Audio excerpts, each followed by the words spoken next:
আবদ্ধ করে ইউনূস সাহেব আপনার এজেন্ডা বাস্তবায়ন হবে না।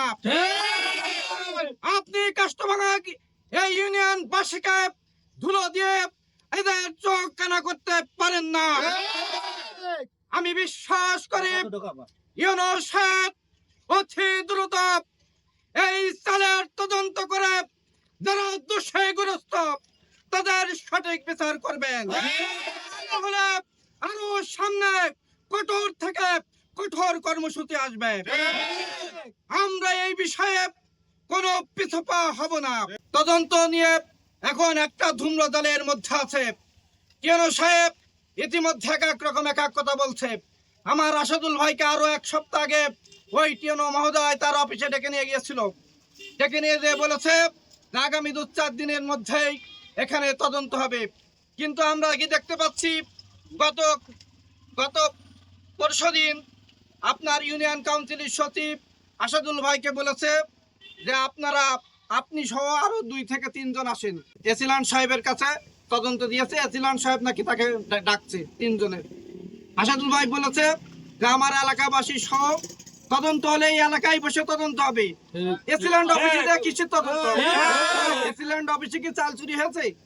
এসিল্যান্ড অফিসে তদন্ত হবে। ওকে, এক কথায় এখানে বিশাল রকম ষড়যন্ত্র চলছে। দফায় দফায় বৈঠক করছে টিএনও অফিসে।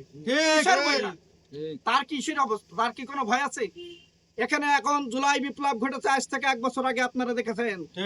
কোন অন্যায়কারীকে আমরা প্রশ্রয় দেব না। অতএব আমরা বলতে চাই আপনারা একটি সুষ্ঠু বিচার করে এই বিচারে যে দোষী হবে আপনারা সেটা প্রকাশ করবেন।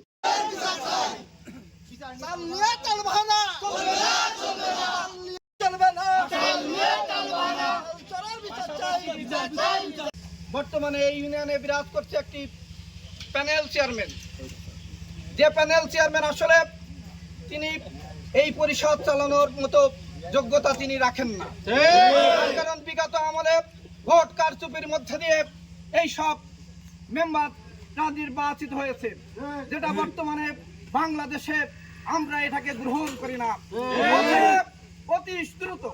অতি দ্রুত টিএনও মহোদয়কে বলবো একটি প্রশাসক নিয়োগ করে এই ইউনিয়ন পরিষদকে আরো সুন্দর এবং দুর্নীতি মুক্ত ভাবে তিনি সুন্দরভাবে জনগণের খেদমত করবে, আমরা এটা বিশ্বাস করি। এবং 10 নম্বর কাস্টমার ইউনিয়ন পরিষদ একটি মডেল পরিষদে রূপান্তরিত হবে। আমরা এই কাস্টমার ইউনিয়নবাসীর পক্ষ থেকে আপনাদেরকে আমরা এটা নিয়ে বিভিন্ন রকম ষড়যন্ত্রে লিপ্ত হয়, আমি মনে করবো